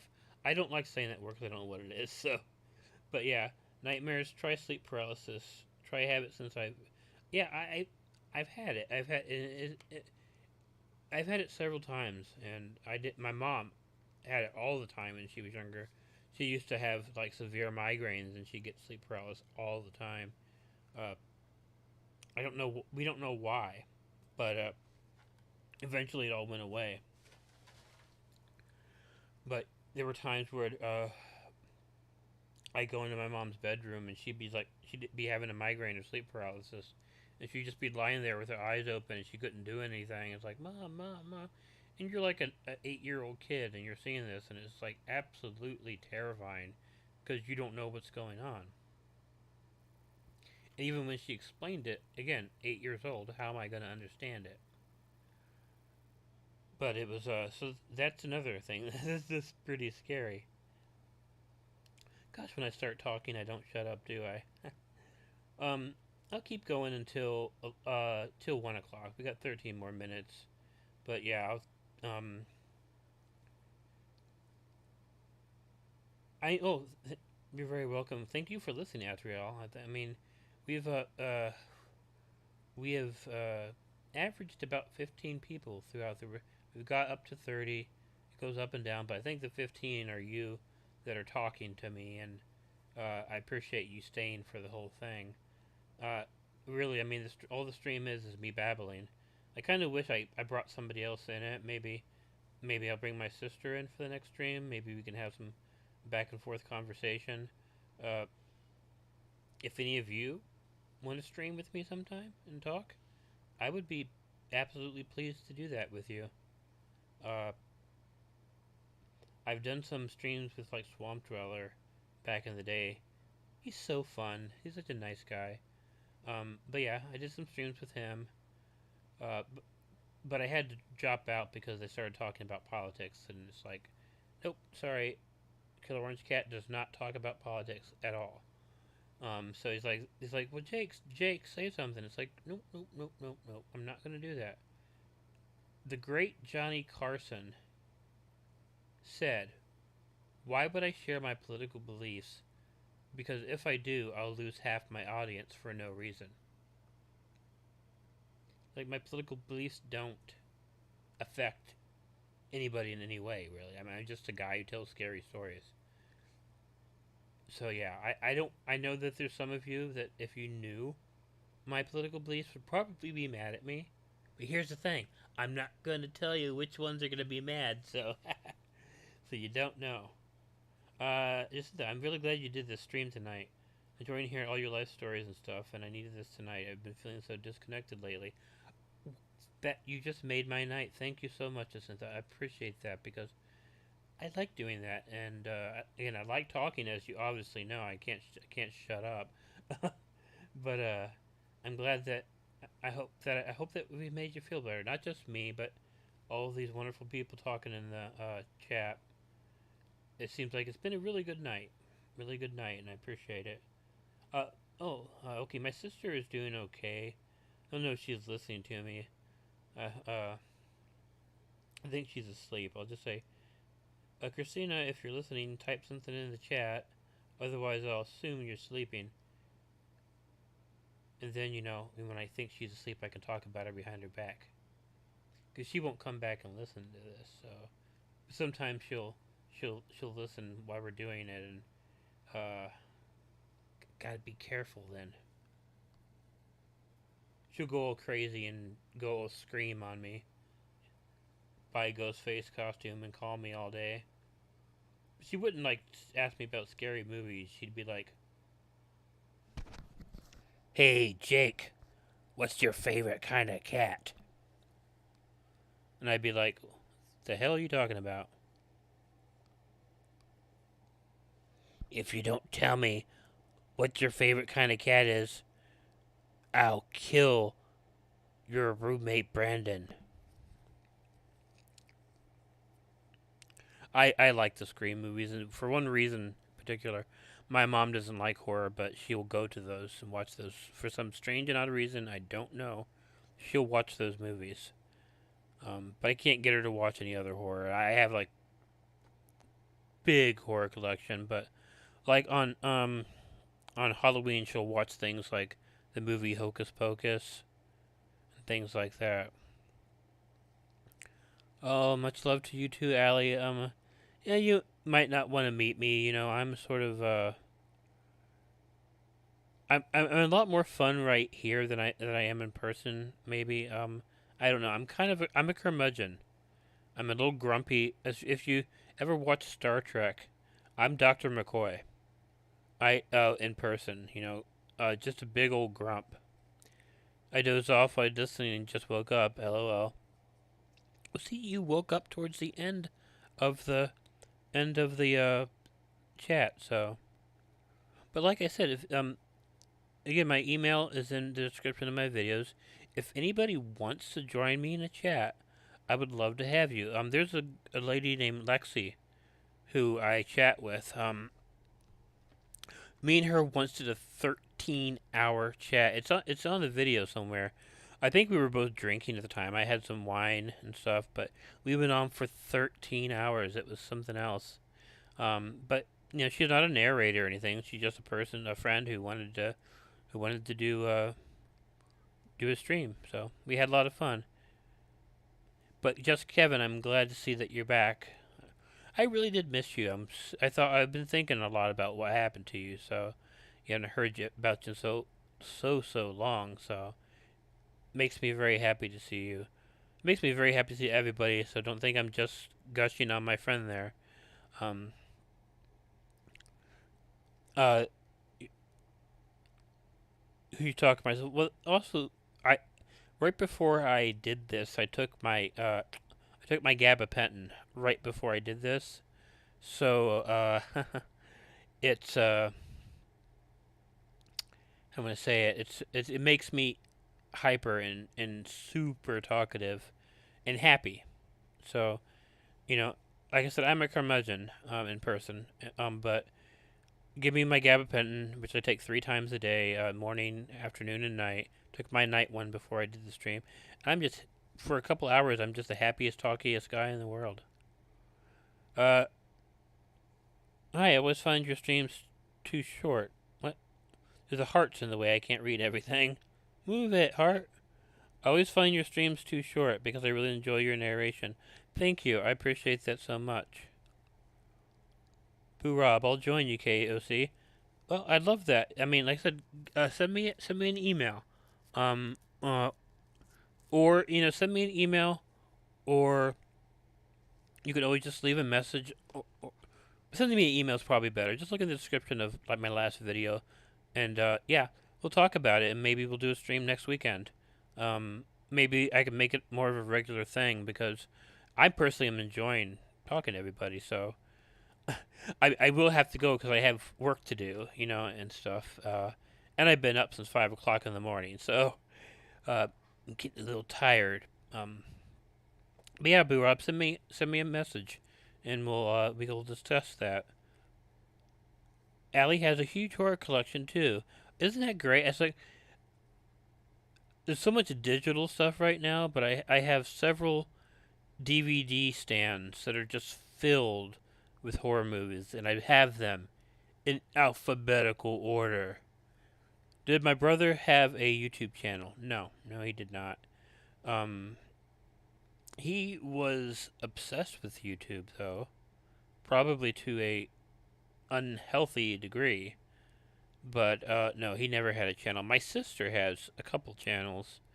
She has her baking channel, which I love my sister to death, but she's got all the footage. She goes over to my mom's house, they make the videos, but she hasn't been making them into videos lately.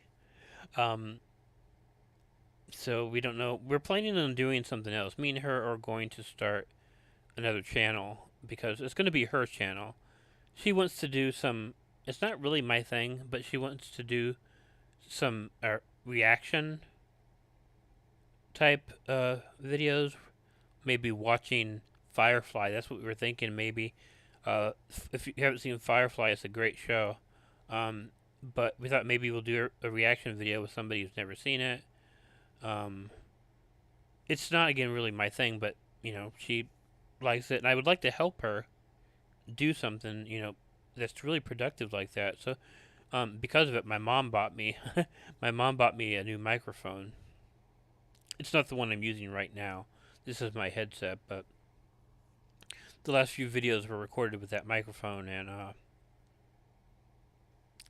I think it sounds great. Sleep well, Kevin. Love you too, man. Uh, Hope you have a good night, and I hope I'll be awake when you call. I would hate to be asleep when that happens. I miss calls a whole lot, but I'm going to try to do better. Isn't that a thing now? People have their cell phones, but they never answer their calls. It seems like on social media, even though social media right now is just, it's too much for. I don't like it as much as I used to. I like posting in the community tab. I've been posting a lot in the community tab more than most people do because then it goes to my subscribers, and I know that I'm talking to people who like me and appreciate what I do and know that I appreciate them too. So it's better than going on Twitter and or X, I guess it's called now. And I'm gonna keep calling it Twitter. It's like I will not call the Sears Tower the Willis Tower. It's the Sears Tower. And so I will probably keep calling X Twitter because it was Twitter. So I'm not saying anything about Elon or stuff. He's fine. I'm not criticizing. It's his company. He can do whatever he wants with it. But I still call it Twitter. I'm sorry about your brother. Thank you, Hellbound and Scary. It was really tough, and it was a shock. I mean, my mom came over to the house, and she wanted to come inside, but I said, you don't really want to come inside. She's allergic to cats, and we had 7, 8 cats at the time, because I was taking care of my brother's cats. That's why we have so many cats, because I was taking care of his, and then he passed away, so now we have them. Now, uh, my mom came up and I said, why don't we just sit down on the porch and stuff? And she's like, well, I gotta talk to you because David passed away. And it was like, I just crumbled. So, I just crumbled, and the one and only time I can think of lately where my mom drove me to the liquor store and let me buy some brandy because I needed it that night. And it was the worst thing that happened. A bill collector called us that day, and my friend Jerry, who was staying with us at the time, who was friends with my brother, he's like talking to them. He says, "Hey, leave these people alone. Their brother just died today." And he told them off. It was pretty great. Anyhow, yep, we're going to go ahead and call it a night.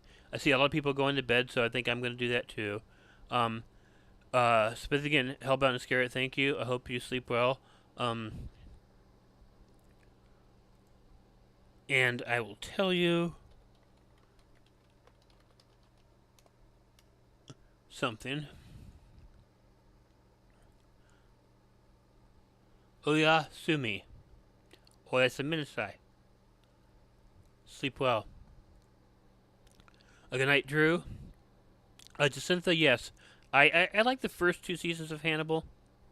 I I wasn't the best on the last season, but I did enjoy the first two, and I'll probably watch the third one again. It was a good show. I'm glad that you liked that. Good night, Drew. Good night, Poodle in a Can. I love that. That is such an awesome name.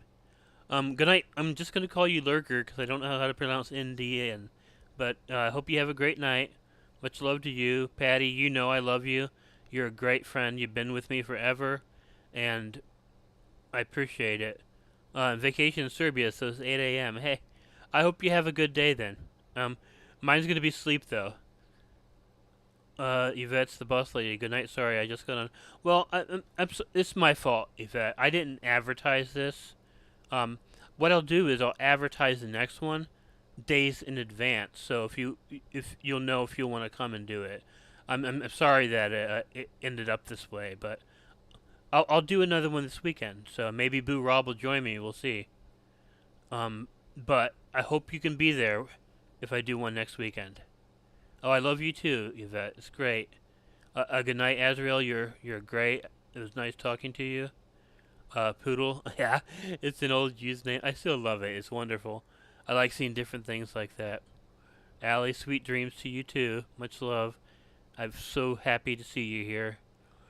I'm sorry that so many people are joining when I'm about to close it down. But I hope you all have a good night. Jacintha, it's been great talking to you. I hope that I feel very friendly. Hope we're considered friends now. Hope all of us are considered friends. You can talk to me anytime you want to, and I'll tell you some more stories and stuff next weekend. I'll get you some videos up this week, of course, and I'm gonna do some shorts with 2 sentence horror stories. I got some good ones. I just don't know how to make shorts, so it's been kind of frustrating for me. But I'll get those up. Some stories. We'll do a chat next weekend. You take care too, Poodle. Much love, Jacintha. Much love, Yvette. Much love, Allie. Much love, Azrael. Boo. Patty, you know I love you. Lurker. Drew, it's probably gone already. Love you too, man. It's so awesome. Your life handle was so cool. Sleep well. You sleep well too. Sounds fun. Lose track of time. Yeah, I was only going to do this for about an hour, but I love doing it. So, you have a great night, Christina. It's great to see you here. Love you. Much love, Elkie. You sleep well too. And if anybody else wants me to say goodnight to them, you gotta say something real quick so I can see you. I'll give you another minute. But yeah, it's wonderful.